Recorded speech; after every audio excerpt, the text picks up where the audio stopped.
Hello, my friend, and welcome to Pro Wrestling Daily. My name is Aaron Machbitz. This has been boring. This build to WrestleMania, this WrestleMania season so far has been boring. The best thing to happen so far has been the Roman Reigns CM Punk promo and match announcement for WrestleMania 42 as the Night 2 main event. But we have this sort of random match between CM Punk and Finn Balor at Elimination Chamber in Chicago where there's basically 0% chance that Finn Balor wins. I'd actually like to see Finn Balor win simply because I dislike CM Punk that much, and I still think a CM Punk Roman Reigns match main events WrestleMania Night 2, even without the title, and then you could actually have a big match for the World Heavyweight Championship as well, with Finn Balor as champion, maybe wrestling, I don't know, someone else, Gunther or someone, whatever the case may be. But that's not going to happen. CM Punk is going to beat Finn Balor in Chicago at Elimination Chamber, and he's going to wrestle Roman Reigns Night 2 of WrestleMania, and Roman Reigns is going to win. He's going to end the show. He's going to end the weekend. Then hopefully, if all things go to plan, he drops the title and passes the torch to Braun Breaker at SummerSlam. But the February 16th edition of Monday Night Raw was fine. Like, nothing amazing happened, and you expect some amazing things to happen on the road to WrestleMania. I mean, the most exciting and talked about things right now are like, what's in the fucking crate? The crate that got delivered to Adam Pearce that he's shipping off to Nick Aldis on SmackDown that's going to be opened and revealed on February 28th at the Elimination Chamber. Who's in it? Is The Undertaker? Like, what's in the crate? What's the crate have to do with WrestleMania? What's the crate have to do with Elimination Chamber? And also, who is the Masked Man? The second version of the Masked Man that is absolutely running, that is terrorizing the Vision. Is it Seth Rollins pulling the strings from his house so that he implodes the Vision? Or is it someone else? Or is it Bad Bunny? Or is it Bad Bunny playing some games? Is Seth Rollins in control of Bad Bunny? Ooh, who is it? Or are we going to see then Bad Bunny versus Logan Paul at WrestleMania? Originally, it was going to be Seth Rollins versus Braun Breaker at WrestleMania, but I think they're going to wait to bring Seth Rollins back until Braun Breaker is healthy because he is not currently healthy right now, and I don't think he's going to make it back for WrestleMania. So those are kind of the two most exciting things happening on Monday Night Raw. I think it's cool that my prediction might actually come true. I think Gunther is going to wrestle Rey Mysterio at WrestleMania, and the only way Rey Mysterio puts his career on the line is if Gunther basically dominates, destroys, and basically murders Dragon Lee, and then Rey Mysterio has to come to his aid, has to defend him, and then of course Gunther then kind of goads him into a match and says, well, if you want a match, you got to put your career on the line, and then Gunther ends the career of Rey Mysterio at WrestleMania 42, and then he ends the career of Brock Lesnar at SummerSlam, and then I think by the end of the year, you're going to see Gunther as the world champion once again, especially if he's just killing careers of, Goldberg, John Cena, AJ Styles, Rey Mysterio, Brock Lesnar, world champion.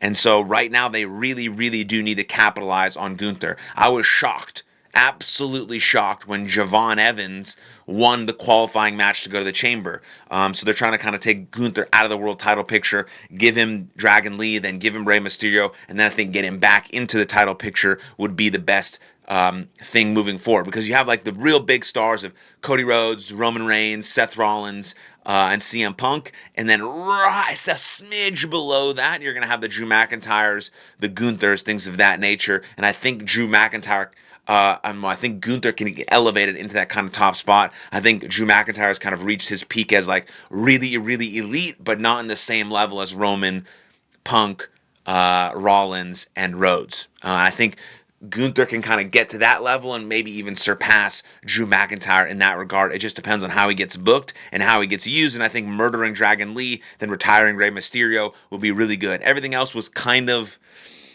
boring. I'm just not sold on Javon Evans. I think his work is okay in the ring. He's not super crisp. He does a lot of unnecessary flips and movements that don't really seem impactful and aren't executed with the same intensity, right? There's going to be a tribute for AJ Styles next week in Atlanta.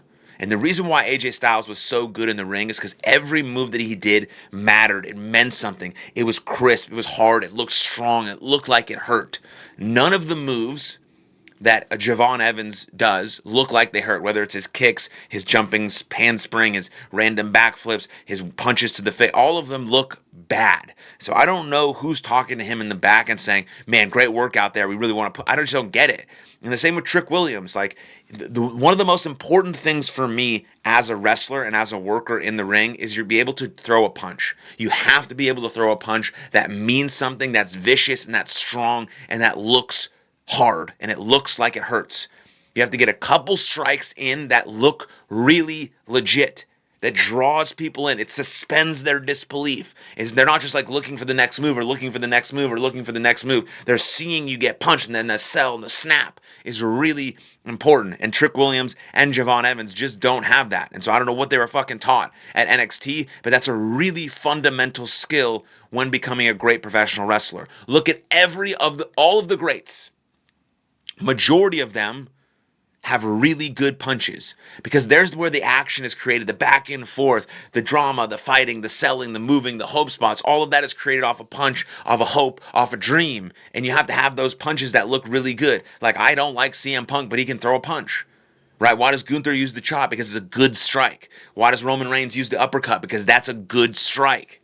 So Javon Evans needs to get a little bit more sharp and crisp, and needs to execute his moves with a little bit more aggressiveness and viciousness in the ring if I'm going to take him seriously. Now, other people seem to like him, which is great. Cool, you can like whoever you want. And people say wrestling is like subjective, but there are things that are objectively worse than others, and I can make that claim. And so that was cool that he won the Elimination Chamber qualifying match.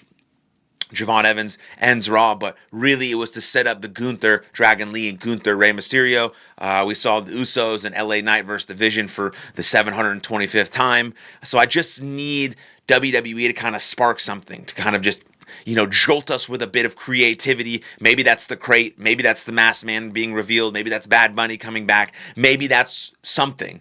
Right? I know we have this huge match in CM Punk and Roman Reigns, but WWE cannot just rest its laurels on that. Ticket sales are very low, and so something needs to spark these WWE fans to want to watch WrestleMania season, to go to Las Vegas, to do all these types of things. And what WWE needs to do is stop focusing so much on money and focusing on their core fan base and making their fan base happy and excited and ready for WrestleMania, because as a wrestling fan, WrestleMania season is the best. And I need WWE and creative to give us that sort of jolt, do something risky, do something crazy, do something out of the box, out of the ordinary, cater to your fans, cater to the people who love this shit, have been watching it their whole fucking lives. And don't make it so predictable and so boring, and also elevate the people who deserve it and are actually crushing it inside the ring, because we want to see great matches built on great storylines with great characters. And so that's what I think so far. Don't have much review or reaction for the February 16th edition of Monday Night Raw, because it was just